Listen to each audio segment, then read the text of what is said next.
Toda decisión del poder público, desde una ley del Congreso a, no sé, una multa de tráfico, tiene un impacto. Pero, ¿basta con que la autoridad tenga el poder para tomar esa decisión? Pues parece que no. No, para nada. Los materiales que hemos analizado para hoy, una serie de textos sobre derecho constitucional, sugieren que la respuesta es un no rotundo. En un Estado de derecho moderno, el poder tiene que dar explicaciones. Tiene que justificarse. Exacto. Y hoy vamos a meternos a fondo con dos conceptos que son como el control de calidad del poder: la proporcionalidad y la razonabilidad. Suena muy técnico, lo sé, pero en el fondo la idea es muy simple. Cualquier decisión que nos afecte tiene que estar bien justificada. Exacto. Y no son solo formalismos, ¿sabes? Son herramientas de verdad para disciplinar al poder. La pregunta clave que abordan las fuentes es que, ¿cómo nos aseguramos de que una ley que restringe un derecho, como la libertad de expresión, no es pues una simple arbitrariedad? Claro. Y la respuesta está en estos principios que beben directamente de la Constitución, de ideas como la dignidad, la igualdad. El debido proceso. La premisa es que limitar un derecho es algo muy serio y quien lo hace tiene la obligación de demostrar por qué es absolutamente necesario. Para que esto no se quede en algo abstracto, vamos a usar un ejemplo a lo largo de la charla. Imaginemos que un ayuntamiento, el de una gran ciudad, preocupado por los accidentes, decide prohibir por completo la circulación de patinetes eléctricos. ¿Vale? En toda la ciudad. Una medida drástica. A primera vista, puede sonar hasta sensato. Hoy vamos a pasar esta prohibición por el taller, a ver si supera la ITV constitucional que nos proponen las fuentes. Me parece un ejemplo perfecto. Y el primer control, el más exigente, es el llamado test de proporcionalidad. Como bien dices, no se aplica una multa de aparcamiento. Se saca la artillería pesada cuando se tocan derechos fundamentales. Cuando hay un costo en derechos, que decía una de las fuentes. Eso es. Y es un filtro con 3 pasos. Si la medida no supera el primero, se tumba y punto. No se sigue analizando. Vale, un filtro en 3 fases. ¿Por dónde se empieza a cortar? ¿Cuál es la primera barrera que tiene que superar nuestra prohibición de los patinetes? La primera es la idoneidad. La pregunta es simple, casi de perogrullo. ¿La medida sirve para conseguir el objetivo que se persigue? O sea, ¿funciona? Básicamente. En nuestro caso, ¿prohibir los patinetes contribuye realmente a reducir los accidentes y a mejorar la seguridad? Se exige una conexión mínima, una lógica de causa-efecto. El fin, claro, debe ser legítimo y proteger la vida de las personas, pues obviamente lo es. Bueno, a priori parece que sí. Si no hay patinetes, no hay accidentes con patinetes. Parece un paso fácil de superar, ¿no? Parece, pero aquí está la primera trampa.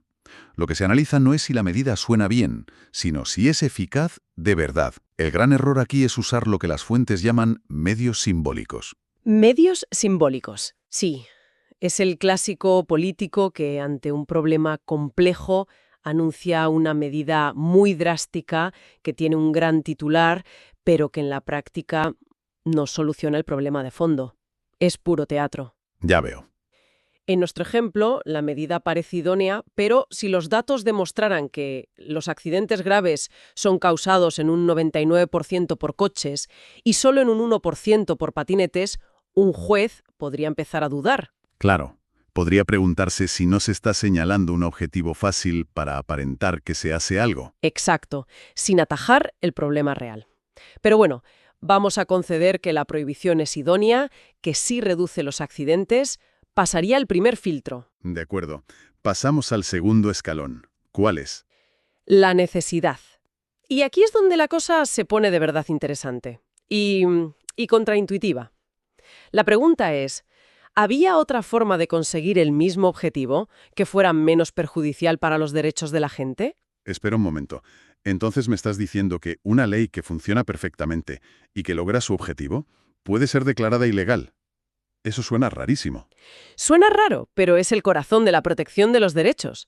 La efectividad no es suficiente. El poder no solo tiene que elegir una medida que funcione, tiene que elegir la que, funcionando igual de bien, fastidie lo menos posible. Vaya.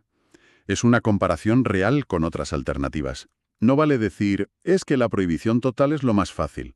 Hay que preguntarse, ¿existía otra opción igual de eficaz pero menos restrictiva? Claro. Volviendo a los patinetes, las alternativas saltan a la vista. Limitar la velocidad máxima, obligar a usar casco, crear carriles específicos. Prohibir su uso solo en aceras. O en zonas peatonales, establecer un sistema de licencias. Hay un montón de opciones antes de llegar a la prohibición total. Exactamente. Si alguna de esas alternativas, o una combinación de ellas, consigue el mismo nivel de seguridad que la prohibición total, entonces la prohibición total cae. Se declara inconstitucional por innecesaria. Por innecesaria, aunque funcione. Aunque funcione. El fallo típico aquí es la impaciencia del legislador. Es la tendencia a sacar el mazo de la prohibición sin haber probado antes con herramientas más sutiles. Se salta directamente a la opción más drástica. Porque es más fácil. Claro, es la más sencilla de implementar y se ignoran todas las opciones regulatorias graduales. Entendido. Es como usar un cañón para matar una mosca cuando tienes un matamoscas en la mano. Vale, imaginemos que el ayuntamiento es muy cabezón y presenta estudios que dicen que ninguna alternativa es tan eficaz como la prohibición total. La medida, con forceps, supera el test de necesidad. ¿Qué queda? Queda el juicio final. El tercer paso, que es la proporcionalidad en sentido estricto, o lo que los juristas llaman ponderación. Aquí la pregunta es directa. ¿Compensa? ¿Compensa? Sí. Los beneficios que se obtienen con la medida son más importantes que los perjuicios que causa. Es un balance, una balanza en la que se ponen los pros y los contras. ¿Y en esa balanza que ponemos en cada plato para el caso de los patinetes? Pues mira, en un plato de la balanza ponemos las ventajas. La reducción de accidentes, la mejora de la seguridad para los peatones, la disminución de la sensación de caos. Son beneficios importantes, sin duda. Sí, claro. Pero en el otro plato ponemos las desventajas. El costo en derechos. Se limita la libertad de circulación de miles de personas, se perjudica a quienes usan el patinete para ir a trabajar, se afecta a las empresas de alquiler, se elimina una alternativa de movilidad sostenible. Que reduce la contaminación, además. Exacto. Y aquí hay que tener cuidado. No es una suma matemática. Hay que valorar la intensidad de la afectación. No es lo mismo una pequeña molestia que anular por completo un derecho. Claro, porque se podría argumentar que el derecho a la vida y a la seguridad es más importante que la comodidad de ir en patinete. Desde luego, pero la ponderación exige ser más fino. El error más grave en esta fase es sacrificar demasiado por beneficios marginales. Si la prohibición total solo reduce un 2% los accidentes graves, pero deja a 50.000 personas sin su medio de transporte diario, la balanza probablemente se incline hacia el lado del perjuicio. El sacrificio es enorme para una ganancia muy pequeña. Justo. Se estaría afectando el núcleo esencial del derecho a la libre circulación de muchísima gente por un beneficio que, aunque real, es marginal. Si el coste en derechos es altísimo y el beneficio es pequeño, la medida no es proporcional, se tumba. Queda clarísimo. Este test de 3 pasos es un filtro muy potente para cuando se tocan derechos fundamentales. Pero, ¿qué pasa con otras decisiones del día a día del gobierno? Pienso en políticas económicas o en cuando se crean categorías de ciudadanos con un trato diferente. Ahí es donde entra el segundo concepto, la razonabilidad. Vale. Si la proporcionalidad es un bisturí de cirujano, la razonabilidad es un control de sentido común constitucional, como lo describe una de las fuentes. Se usa para controlar la discrecionalidad, para asegurarse de que el poder no toma decisiones caprichosas o simplemente absurdas. Como por ejemplo, Una ley que da una ayuda fiscal a los jóvenes para comprar una vivienda, pero no a los mayores de 40. Ahí no se restringe un derecho de forma tan directa. Ese es un buen ejemplo. En ese caso, el test de razonabilidad verificaría si la diferencia de trato entre jóvenes y mayores de 40 tiene una justificación objetiva y razonable. y esa justificación podría ser, por ejemplo, que los jóvenes tienen más dificultades para acceder al mercado laboral y de la vivienda, y el Estado busca equilibrar esa situación. Eso es. La razonabilidad busca una coherencia interna en la decisión, que no sea arbitraria. Se aplica mucho en temas de regulación económica, en políticas sociales, en clasificaciones. No es tan intenso como el test de proporcionalidad, pero evita que el poder actúe por puro capricho. Esto me lleva a una pregunta clave. Entonces, ¿se mira cada decisión del Estado con la misma lupa? ¿Se le exige lo mismo a una ley antiterrorista que a una que regula el etiquetado del aceite de oliva? No, en absoluto. Y ese es un punto fundamental. El control no es un bloque monolítico. La intensidad del análisis, la potencia de la lupa, varía según lo que se esté regulando. Se habla de 3 niveles de escrutinio. A ver, ¿cuáles son? Primero, el escrutinio estricto. Es la lupa de máximo aumento. Se reserva para los casos más delicados, cuando se afecta directamente a un derecho fundamental. La libertad de prensa, por ejemplo. O cuando una norma utiliza lo que se llaman criterios sospechosos para establecer diferencias. Estos son criterios como la raza, el origen, la religión, el sexo, criterios que históricamente se han usado para discriminar.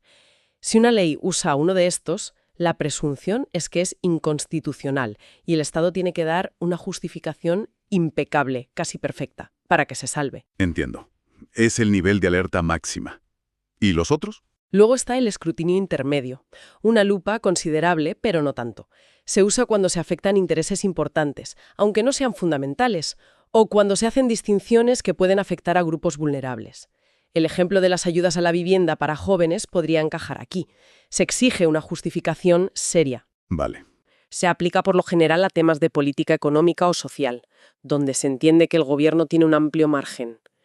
En estos casos, al juez le basta con que la medida no sea evidentemente arbitraria. Un momento, pero ¿eso no le da un poder casi absoluto al juez? Decidir si una ley económica necesita un escrutinio débil o intermedio suena que el resultado final depende mucho de quién lo mire. Esa es la crítica de siempre al control constitucional, y es un riesgo real. Por eso es tan importante que la decisión sobre qué nivel de escrutinio aplicar esté muy bien argumentada. No puede ser un capricho del juez, pero la alternativa sería peor, ¿no? Sí, claro. O tratar todas las leyes por igual, lo que sería absurdo, o directamente no controlar al poder, lo que nos llevaría al absolutismo. La regla de oro que resume todo esto es muy clara. A mayor afectación de un derecho, mayor exigencia argumentativa. Cuanto más te metas en el núcleo de las libertades de la gente, más y mejores explicaciones tienes que dar. Eso es. Es una forma de graduar el control.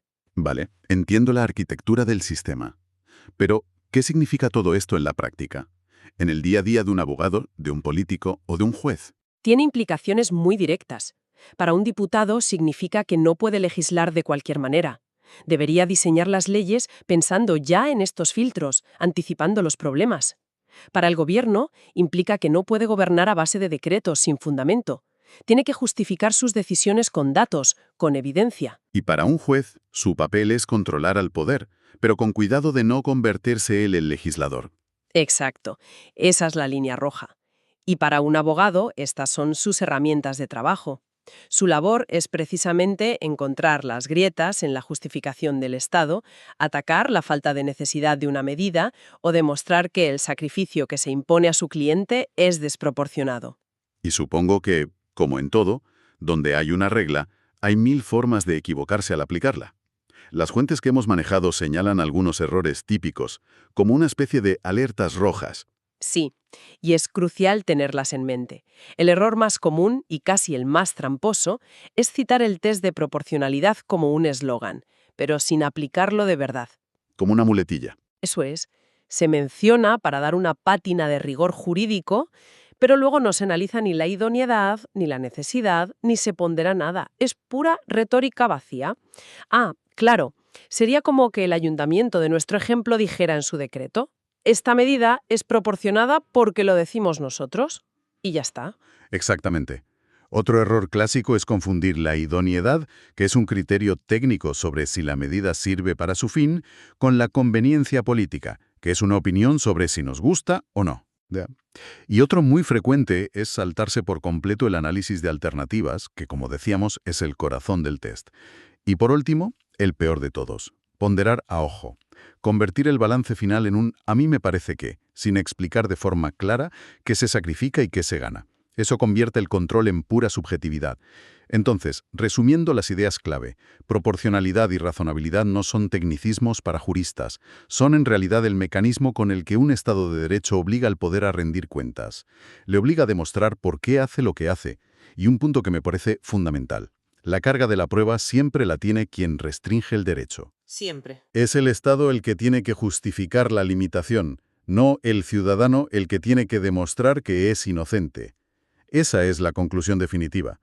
Hay una frase en las fuentes que lo resume de forma demoledora. El poder que no explica, pierde. La decisión que no pondera, cae. Sin estos mecanismos, lo que nos queda es la arbitrariedad, el poder por el poder. Exacto. Y es importante ver que estas herramientas no solo protegen al ciudadano, que es su función principal, también ayudan a crear mejores políticas públicas, al forzar al poder a pensar mejor sus decisiones, a basarlas en evidencia, a comparar alternativas, se fomenta una gestión pública de muchísima más calidad. Todo el análisis se centra lógicamente en el control del poder del Estado. Pero me quedo pensando en una cosa.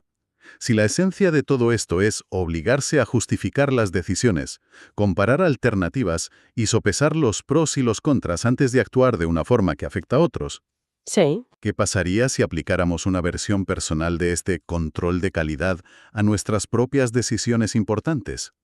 Quizás no solo los estados, sino todos nosotros nos beneficiaríamos de actuar con un poco más de proporcionalidad en nuestro día a día.